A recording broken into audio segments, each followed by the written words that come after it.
Bueno, mis amados, quiero que me permitan, por favor, solo unos minutos. Queremos meditar en la palabra del Señor. Hermanos, vamos a ir a la segunda carta a los Corintios, en el capítulo 3, y vamos a leer unos versículos allí, porque hoy vamos a hablar de este tema. Voy a ser breve, se los prometo. Ay, Señor, ayúdame a cumplir la promesa. Voy a ser breve. Vamos a leer. Mire, ahí está, segunda de Corintios capítulo 3. Vamos a leer a partir del verso 7. Y dice la bendita y santa palabra del Señor de la siguiente manera. Yo leo a favor de usted. Si no trajo la Biblia, ahí está en pantalla.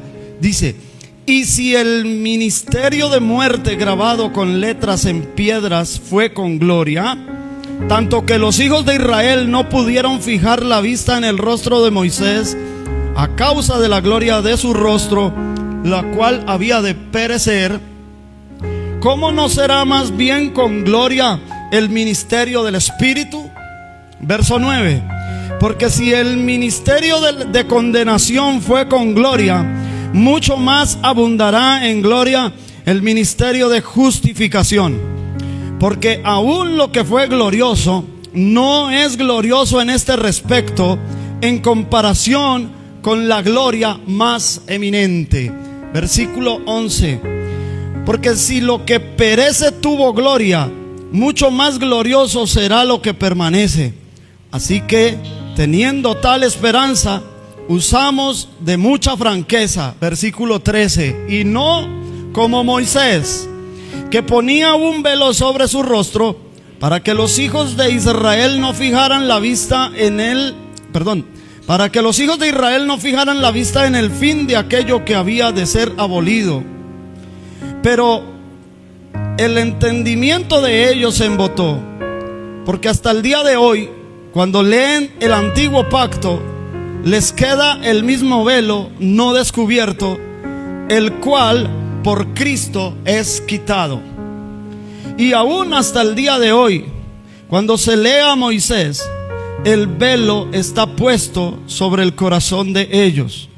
Pero cuando se conviertan al Señor, el velo se quitará. Porque el Señor es el Espíritu, y donde está el Espíritu del Señor, allí hay que. Por tanto, y este es el verso que nos interesa, nosotros todos, mirando a cara descubierta como en un espejo la gloria del Señor, somos transformados. Ahí está, somos transformados.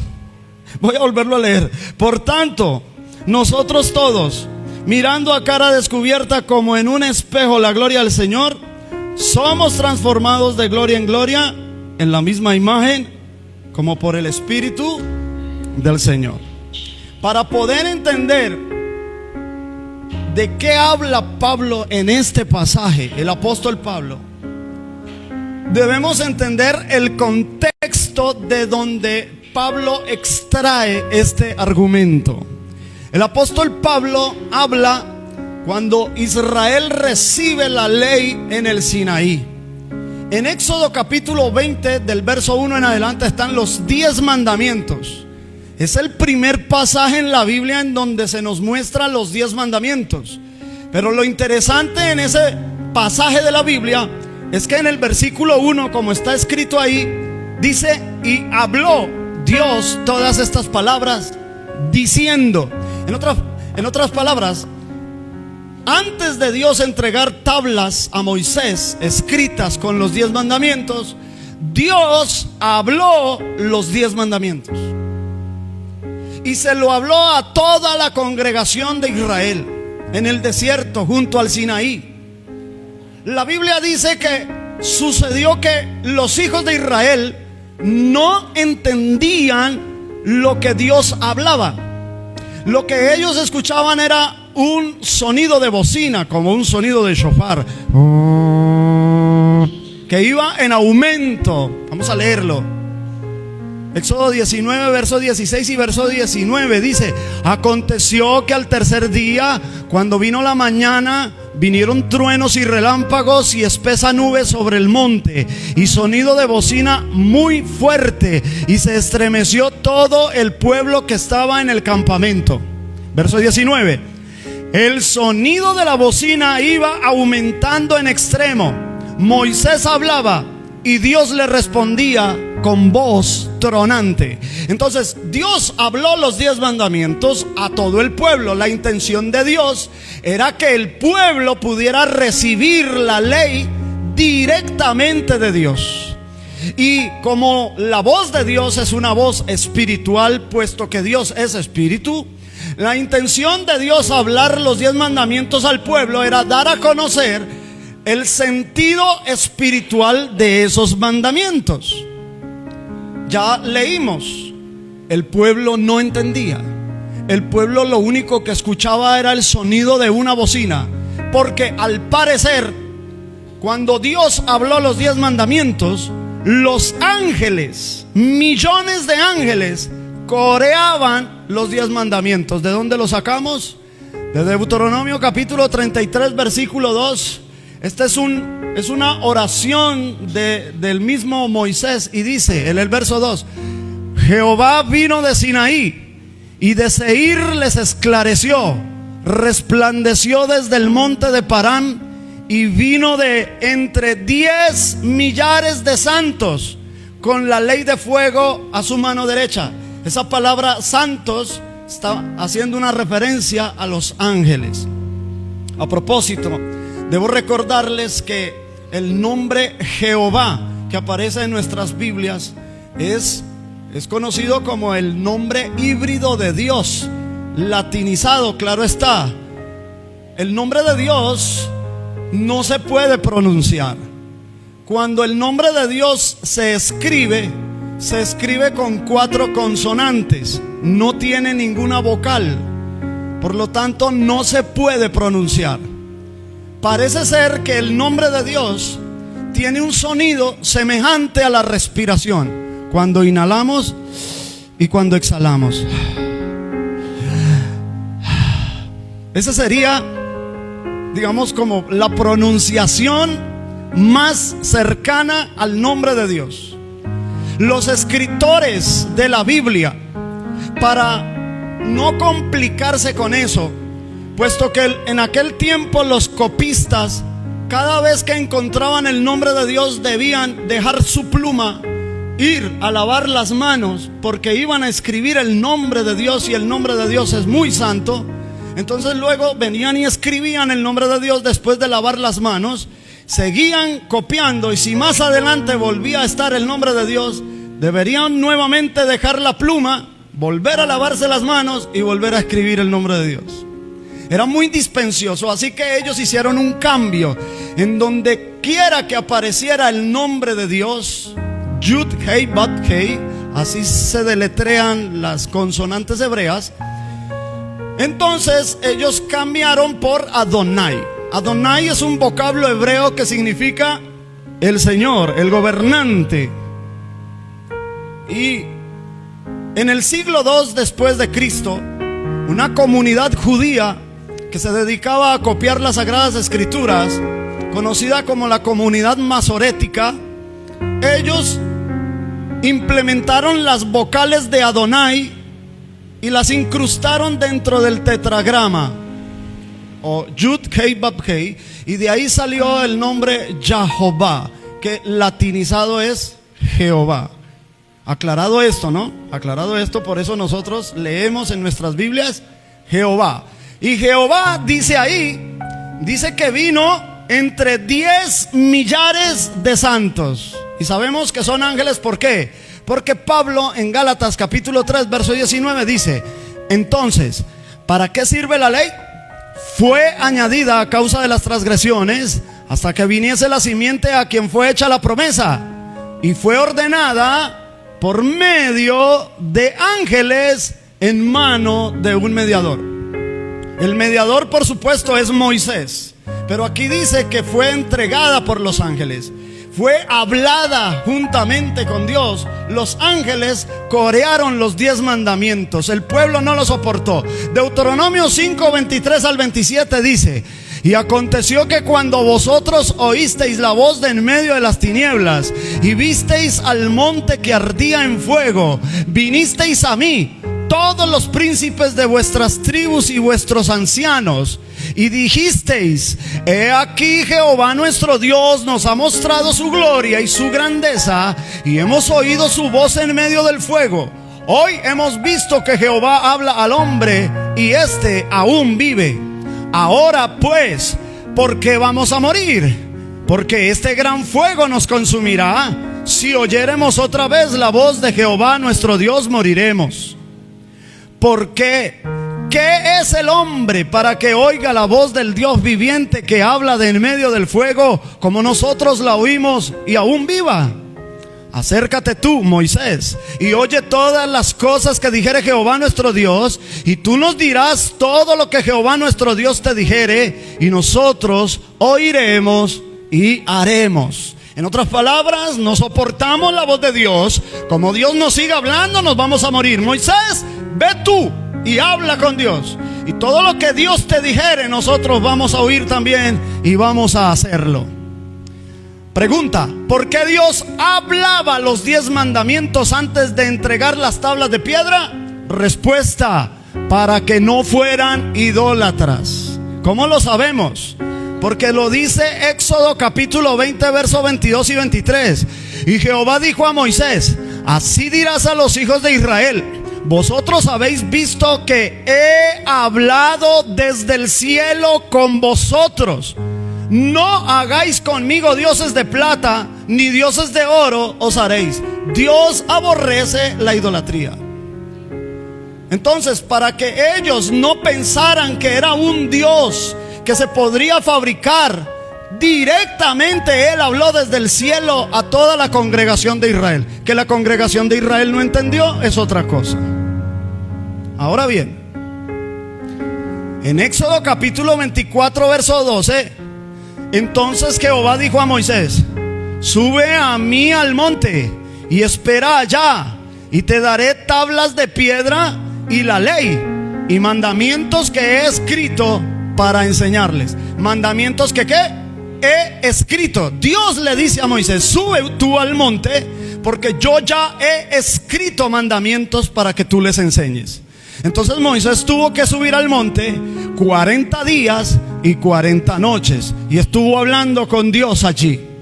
Pero abajo el pueblo se desesperó y creyeron que Moisés se había muerto, porque en la cúspide del monte había un tremendo fuego, y habían truenos y sonidos, y pensaron que Moisés no había soportado la presencia de Dios, y que lo más seguro era que había muerto y que por eso no regresaba. Así que presionaron a su hermano Aarón y le dijeron: muéstranos al Dios que nos sacó de Egipto.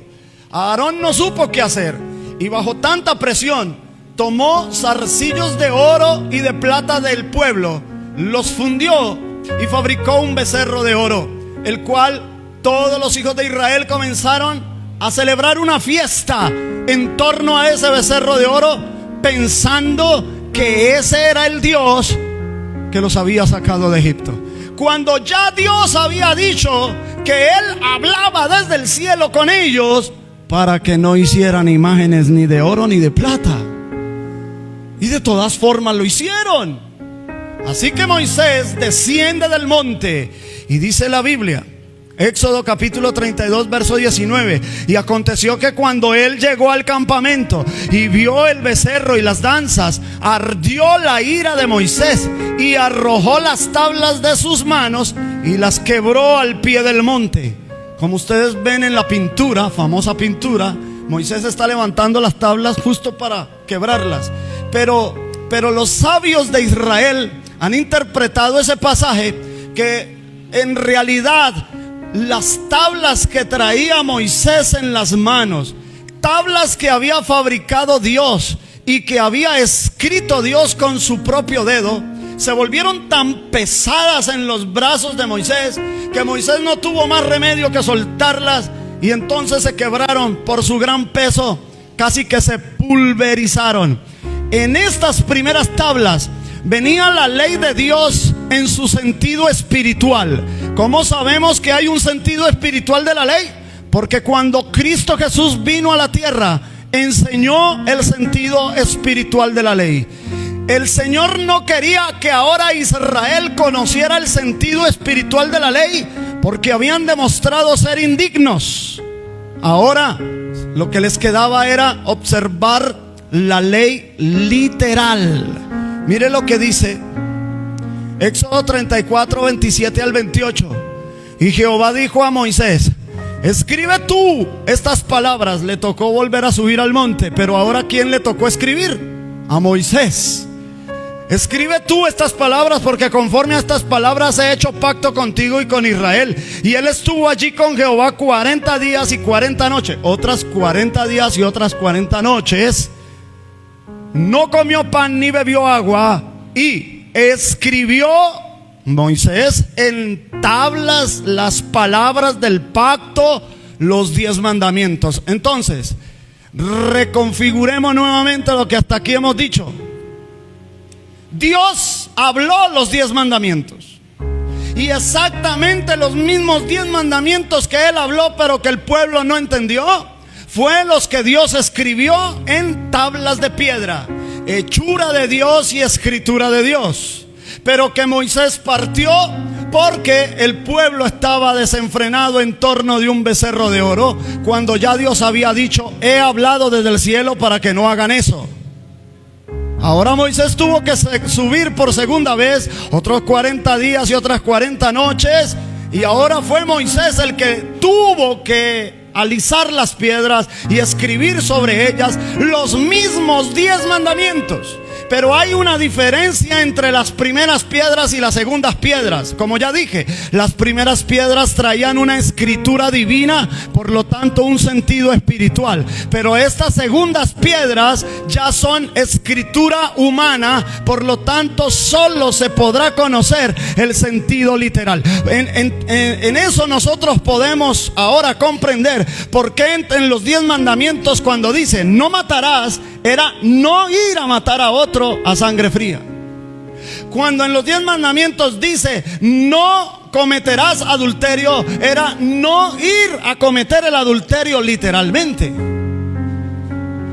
Y con solamente obedecer de forma literal esa ley, Israel quedaría sometido a ese tipo de obediencia. Pero ahora Cristo vino y enseñó el sentido espiritual de la ley. Si me lo permiten, doy un par de ejemplos. Cuando dice en San Mateo capítulo 5: oíste que fue dicho a los antiguos: no matarás. Así decía los 10 mandamientos literalmente. Mas yo os digo, cualquiera que se enoje contra su hermano ya es culpable ante el concilio. En otras palabras, es estimado como un homicida. Porque el problema no está en ir a matar al otro. El problema está anterior al acto. Está en el corazón del hombre. Lo que hay que corregir es el corazón del hombre. Quizás nosotros no somos capaces ni de matar una gallina para un sancocho, hermano, pero a veces en nuestro corazón quisiéramos que un fulano o una fulana se muriera. Y ya estamos pecando. Estamos siendo delante de Dios considerados igual que un homicida. Oísteis que fue dicho a los antiguos: no cometerás adulterio. La ley literal era no ir a cometer el acto sexual con una persona que no fuera su cónyuge. Pero el Señor dice: mas yo os digo, cualquiera que mira a una mujer para codiciarla, ya adulteró con ella en su corazón. Otra vez, porque el problema del hombre no está en el acto mismo. El problema es anterior al acto. El problema está en el corazón. Esa es la ley espiritual. Ese es el sentido de la ley espiritual. Amén. Ahora bien, Éxodo 34 verso 35 dice que después de él estar esos 40 días y segundas 40 noches, descendió del monte y dice: y al mirar los hijos de Israel el rostro de Moisés, veían que la piel de su rostro era resplandeciente, Y volvía Moisés a poner el velo sobre su rostro hasta que entraba a hablar con Dios. Moisés baja del monte la segunda vez con las otras piedras, con los otros 10 mandamientos. No los otros 10 mandamientos, los mismos 10 mandamientos, pero con la otra escritura. Pero esta vez viene su rostro resplandeciente. Como no tenemos tiempo, no leímos todo el pasaje, pero dice la Biblia que cuando el pueblo esperaba a Moisés y lo vieron bajar del monte, se apresuraron a ir hacia él. Estaban a la expectativa de que Dios había dicho, pero cuando estaban lo suficientemente cerca de él, comenzaron a retroceder, porque el brillo del rostro de Moisés cegaba los ojos de los hijos de Israel. ¿Cuál fue el recurso que usó Moisés? Ponerse un velo, tapar su rostro de los hijos de Israel. Solo se lo descubría cuando volvía a estar delante de Dios. Y hasta aquí queríamos llegar, porque este es el contexto del cual el apóstol San Pablo se vale para hablarnos en la segunda carta a los Corintios, capítulo 3, verso 18. Por tanto, nosotros todos, no como en la época de Moisés, que era solamente Moisés. No. Ahora, nosotros que todos. Aquí el pastor no es mejor que los hermanos. Aquí la pastora no es mejor que las hermanas. Delante de Dios todos somos iguales. Todos valemos lo mismo. Me caen bien. ¿Habrá alguien que valga más para Dios? ¿Sabe cuánto vale tu alma para el Señor? Vale toda la sangre de Cristo Jesús. Así que tu alma es tan valiosa como la mía.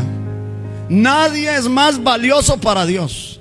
Dios te estima a ti igual que estima al pastor. Dios te ama a ti igual que ama al más grande de los siervos. El amor de Dios es igual para todos. Y él dice, el apóstol Pablo dice que todos nosotros todos, mirando a cara descubierta, ya no con un velo. No necesitamos usar un velo entre unos y otros.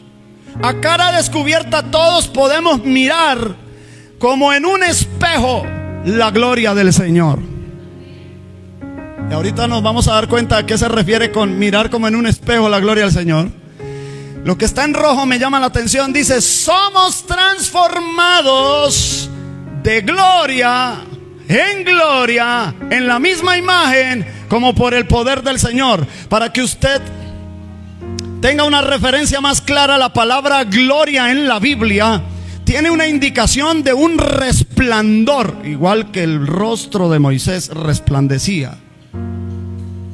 La gloria es un resplandor, y ese resplandor se puede pesar, y ese peso de ese resplandor es lo que la Biblia llama gloria. ¿Listo? Y aquí está diciendo que nosotros con cara descubierta, aunque estamos mirando en un espejo, vamos siendo transformados de gloria en gloria, poco a poco. Un poco de luz, y después un poco más de luz, y un poco más de luz. Claro, no se imagine una luz física, es una luz espiritual. Y dice que en la misma imagen. ¿Cómo somos transformados? En la misma imagen, como por el Espíritu del Señor. Esa frase, mirando como en un espejo, viene de una sola palabra del idioma griego. En el idioma griego fue como se escribió el Nuevo Testamento. Y esa palabra es katoptrisomai, que significa contemplar un reflejo. El contexto se inclina por la contemplación, pues ser transformados a la semejanza de Cristo es el resultado lógico de contemplarlo y no de reflejarlo. Claro, también es cierto que nuestras vidas son como espejos que reciben la luz de Cristo y la reflejan a otros. Y cuando dice que a cara descubierta, a diferencia de los israelitas que todavía llevan un velo hasta el día de hoy sobre la mente y el corazón, el cual les impide ver la gloria del Señor, los cristianos tienen el privilegio de contemplar la plenitud de esa gloria. ¿Cómo contemplamos la plenitud de esa gloria? De varias maneras. A través de la palabra de Dios. Cuando tú y yo leemos la palabra de Dios, estamos encontrándonos con la gloria de Dios. Para que tú sepas, esta Biblia fue inspirada por el Espíritu Santo. Y la intención de Dios es no solo darnos a conocer la letra de esta Biblia, sino a darnos a conocer el espíritu que hay detrás de esta letra. Porque en muchas congregaciones lo único que se conoce de la Biblia es la letra y no el espíritu. Ahora, cuando alguien puede percibir el espíritu, y cuando yo digo el espíritu estoy hablando de la vida que proporciona la palabra de Dios, porque ella testifica de sí misma en Hebreos capítulo 4 versículo 12, porque la palabra de Dios es viva y eficaz y más cortante que toda espada de dos filos, que penetra hasta partir el alma y el espíritu, las coyunturas y los tuétanos, y discierne los pensamientos y las intenciones del corazón. Entonces, si la Biblia dice que ella es viva y eficaz, tiene vida. No es un libro y ya. En esta escritura hay vida y nos proporciona vida. Y en esa proporción de vida que nos da, ahí está la gloria de Dios. Y también en el campo de la experiencia. Cuando alguien se acerca con sinceridad a Dios y Dios trae respuestas a sus peticiones y da milagros, hace milagros a su favor, como el testimonio del doctor Chiribí, por ejemplo.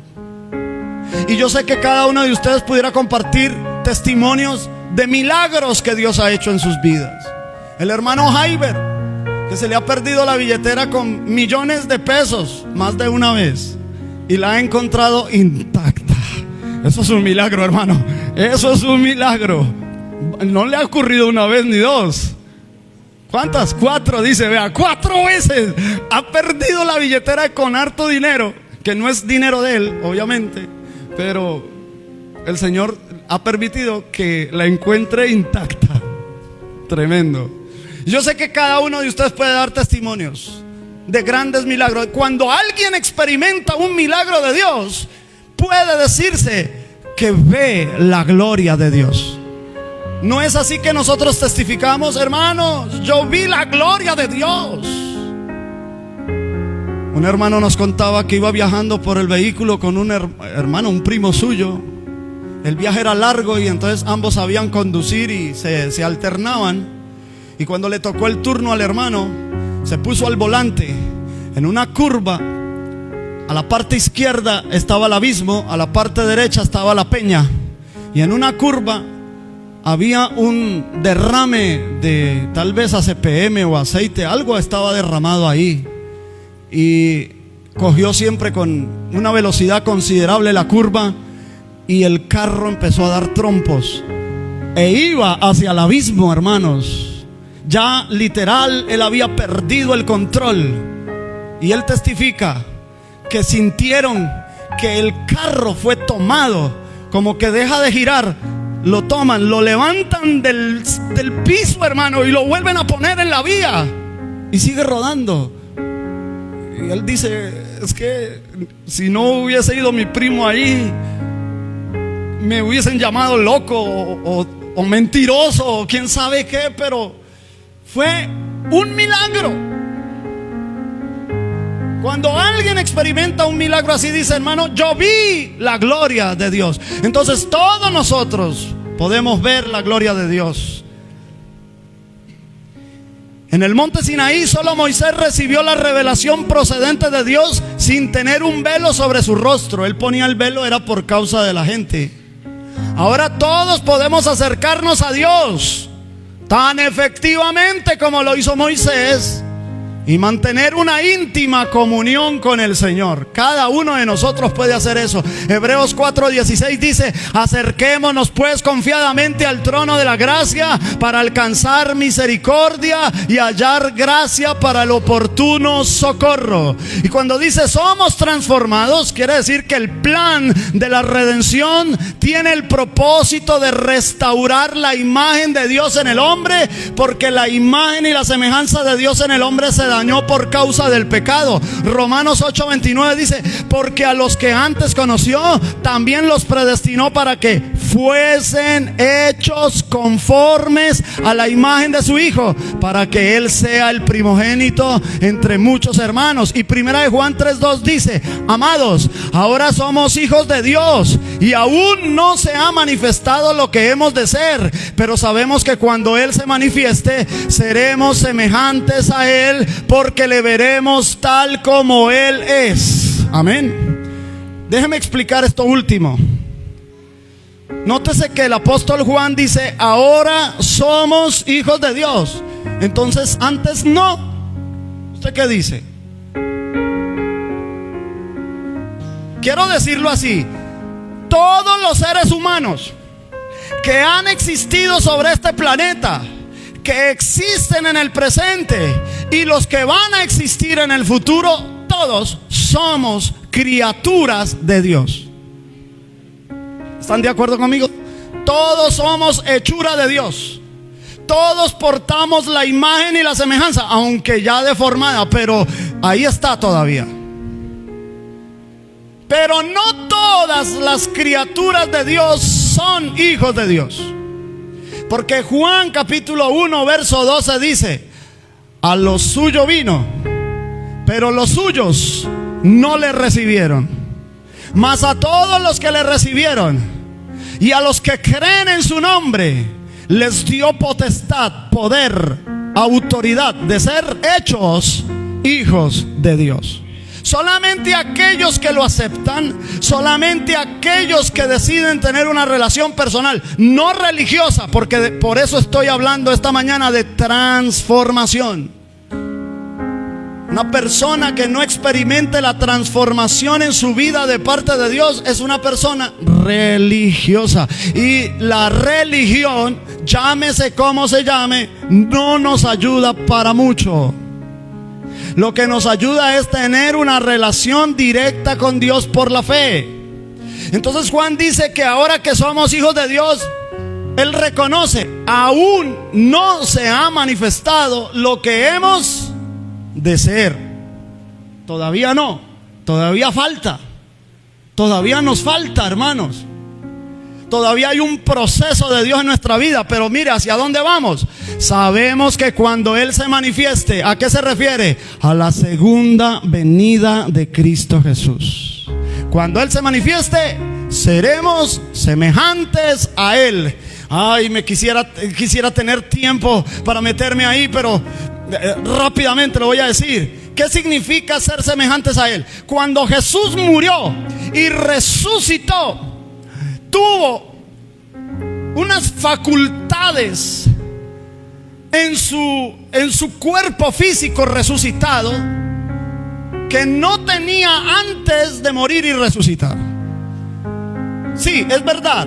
Él desafió la ley de la gravedad cuando anduvo sobre las aguas, cuando multiplicó los panes y los peces, cuando convirtió el agua en vino. Eso es sorprendente. La ciencia no lo puede explicar.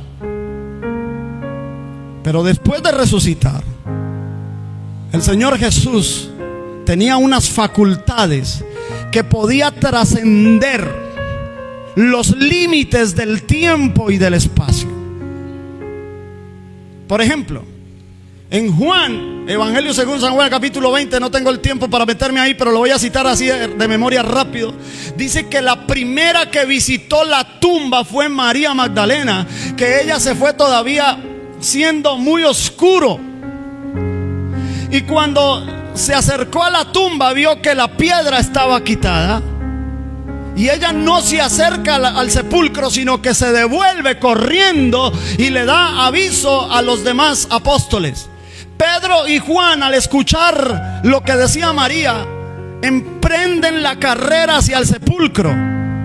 Y cuando ellos llegan al sepulcro, ellos entran al sepulcro, pero dice la Biblia que lo único que ellos ven es los sudarios o los lienzos en donde habían envuelto el cuerpo del Señor Jesús, pero estaban enrollados.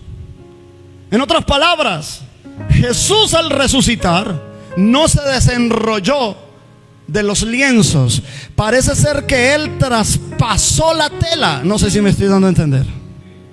Entonces dice la Biblia que cuando ellos vieron esos rollos así puestos, se fueron de regreso, pero afuera ya estaba otra vez María Magdalena llorando.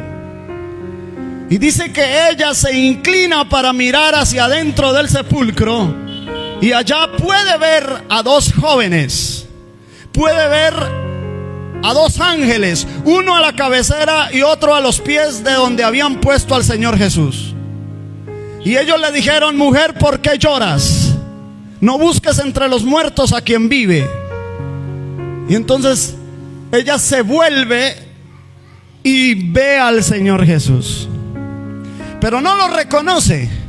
Pensó que era el hortelano, el que cuidaba el lugar, y le dijo: Señor, si tú sabes a dónde se han llevado a mi Señor. Ella todavía no caía en la cuenta que había resucitado. Si tú sabes a dónde se llevaron el cuerpo de mi Señor, dímelo para que yo vaya y mande a traer el cuerpo otra vez. Y cuando ella estaba diciendo eso, Jesús le dijo: María. Y ella lo reconoció y quiso ir a abrazarlo, y él le dijo: no me toques, porque aún no he subido a mi Padre. Ve y dile a mis hermanos: subo a mi Padre y a vuestro Padre. Otras mujeres, dice otro de los evangelios, venían por otro camino, trayendo también especies aromáticas, y a esas mujeres el Señor se les apareció antes de que ellas llegaran al sepulcro. Y estas mujeres lo reconocieron, se postraron a sus pies y abrazaron sus pies y lo adoraron. Pregunta: ¿por qué a María no le permitió que lo tocara y a estas mujeres sí les permitió que lo tocaran? A María le había dicho: no me toques porque aún no he subido. Quiere decir que fue y regresó en cuestión de minutos. El Señor trascendía los límites del tiempo y del espacio. Y cuando Juan aquí dice que seremos semejantes a Él, quiere decir que nosotros vamos a llegar a ser transformados en un cuerpo semejante al del Señor Jesucristo. Pero no me quiero meter ahí más detalles porque la transformación se produce contemplando a Cristo en nosotros. ¿Qué significa eso? Una mirada al interior, un reconocimiento constante de la gloria del Señor. La gloria de Dios es el resplandor de su luz, es la manifestación de su presencia en nosotros. Gálatas 4:19: hijitos míos, por quienes vuelvo a sufrir dolores de parto, hasta que Cristo sea formado en vosotros. Cristo está siendo formado en nosotros día a día. Por eso Pablo dice que somos transformados de gloria en gloria. La contemplación de la imagen de Cristo actúa sobre la naturaleza moral y espiritual en la misma forma en que la presencia de Dios actuó sobre el rostro de Moisés. Y mire esto, hermanos, la palabra formar, con algunos prefijos. Formar significa dar forma. Deformar significa dañar la forma. Uniformar significa clonar, si se me permite, ¿no? Clonar la forma. Informar significa mostrar la forma. Reformar, reparar la forma. Conformar, ajustar la forma. Y transformar, ahí es donde quiero llegar, cambiar la forma. Mire esto. La historia de la humanidad tiene esta secuencia. El hombre fue formado por Dios del polvo de la tierra. Pero cuando el hombre pecó, se deformó, dañó la forma. Y cuando el hombre pecó, pasó la naturaleza pecaminosa a toda la humanidad. O sea, se uniformó. Para que el hombre pueda salir de su deformidad y de su uniformidad del pecado, necesita ser informado. ¿Informado de qué? De las buenas noticias. Eso es lo que significa la palabra evangelio. Evangelio significa buenas noticias, buenas nuevas. ¿Y qué? ¿Buenas nuevas de qué? De que el ser humano era digno de ser condenado eternamente. ¿Por qué? Porque atentó y ofendió a un Dios eterno. Por lo tanto, la deuda es eterna. No hay cómo pagar esa deuda. La única manera de que esa deuda se pague es que un ser igualmente eterno a Dios pueda pagar la deuda por el hombre. Y fue justamente lo que hizo Dios. Envió a su Hijo unigénito para que todo aquel que en él cree no se pierda, sino que tenga la vida eterna. Por lo tanto, ahora ese pago lo hizo Dios por nosotros. Esa es la buena noticia. La buena noticia es que tenemos un Salvador. ¿Y qué hizo ese Salvador? Murió por nuestras transgresiones y resucitó para nuestra justificación. Esa es la buena noticia. Ese es el evangelio de la gracia. No todos los seres humanos han querido aceptar ese regalo de amor. Y cuando el ser humano es informado y acepta el evangelio, acepta las buenas noticias, entonces es reformado. O sea que empieza a repararse la ¿qué? La forma. ¿Cuál es la forma? Es decir, la imagen y la semejanza de Dios. Y cuando la persona empieza a ser reformada, el objetivo es que sea conformado ¿a quién? A la imagen de Cristo, para que al final seamos totalmente transformados. O sea que cambiemos de forma, porque vamos a ser semejantes a Él. Bien, ahora recuérdese, transformación es cambiar la forma de algo.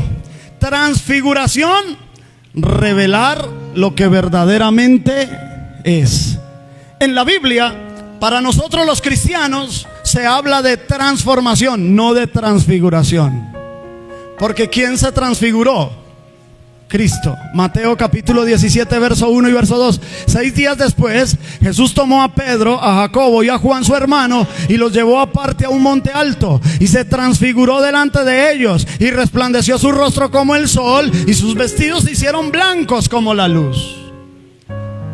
Se transfiguró, pero Él no cambió lo que es, sino que mostró lo que verdaderamente es. ¿Me estoy dando a entender?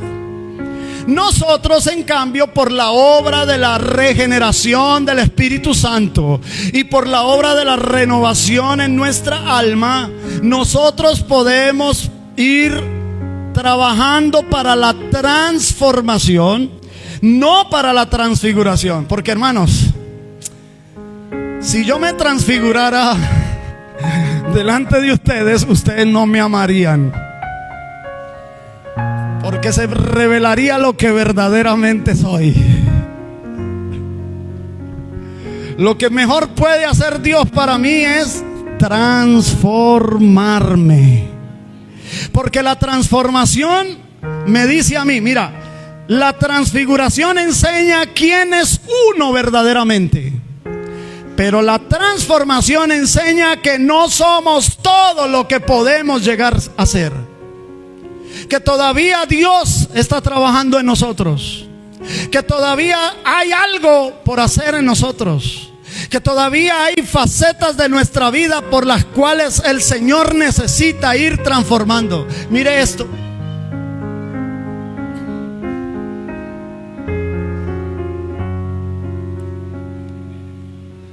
mirando a cara descubierta como en un espejo la gloria del Señor.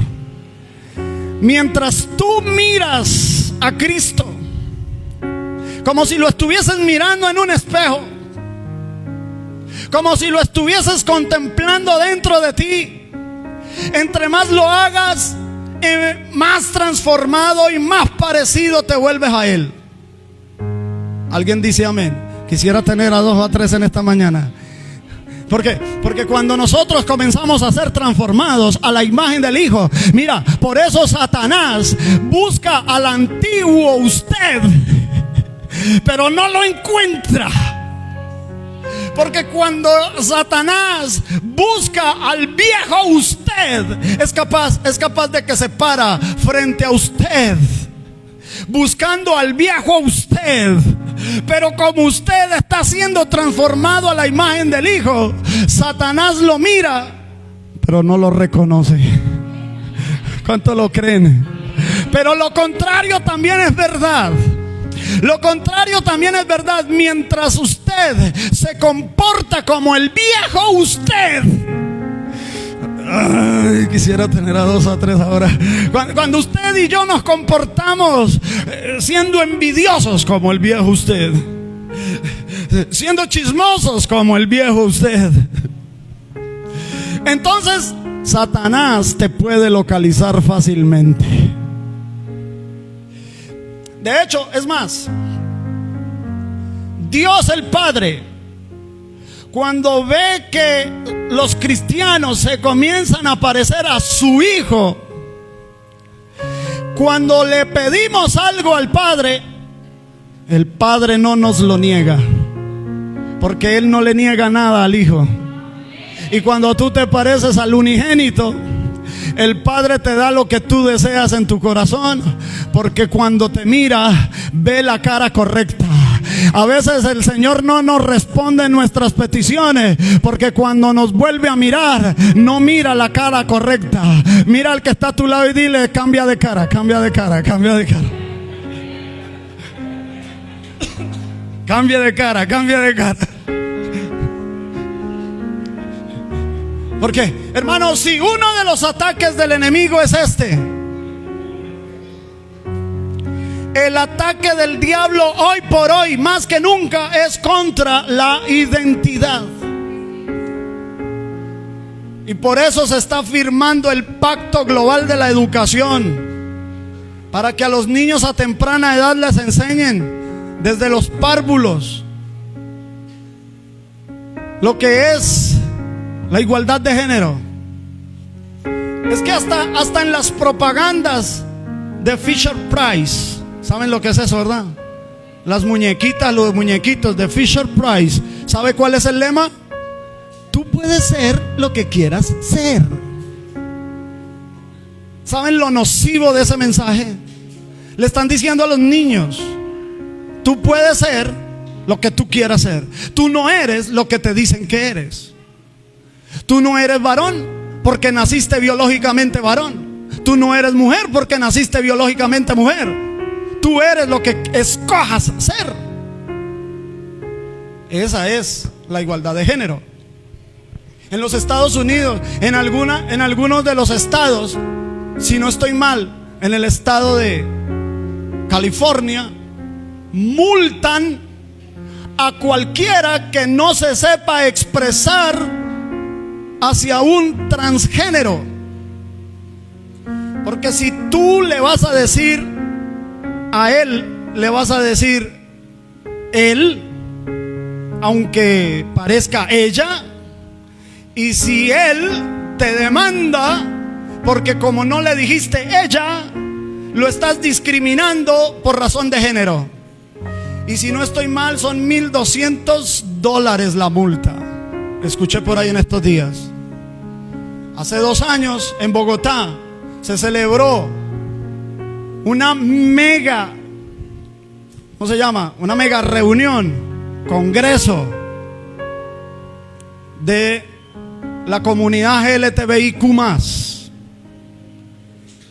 Y estaban discutiendo que han logrado algunos avances en algunos países, y han logrado que aprueben por las leyes, por ejemplo, la ley a favor del aborto y el matrimonio entre personas del mismo sexo en algunos países.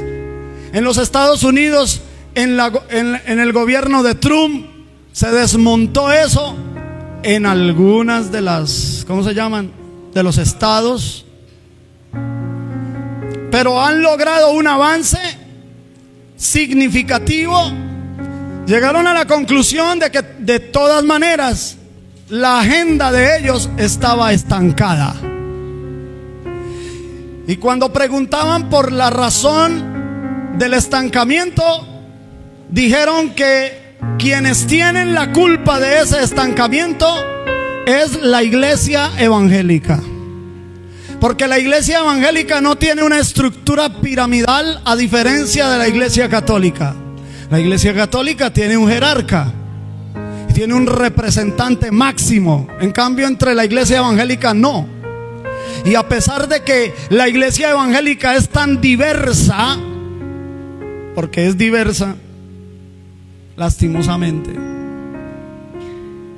todos los evangélicos se han puesto de acuerdo en algo: en estar en contra de esa formación a los niños, de la igualdad de género, del derecho de aborto y todo. Somos pro vida, aunque no estemos de acuerdo en muchas otras cosas, pero en eso sí.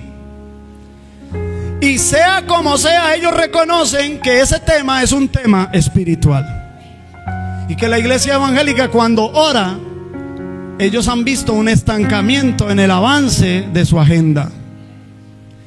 Pero ¿qué está haciendo la iglesia? ¿Realmente qué hace la iglesia? Solamente orar.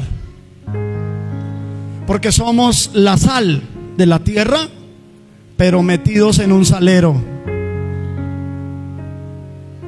La sal en el salero, ahí se ve bonita.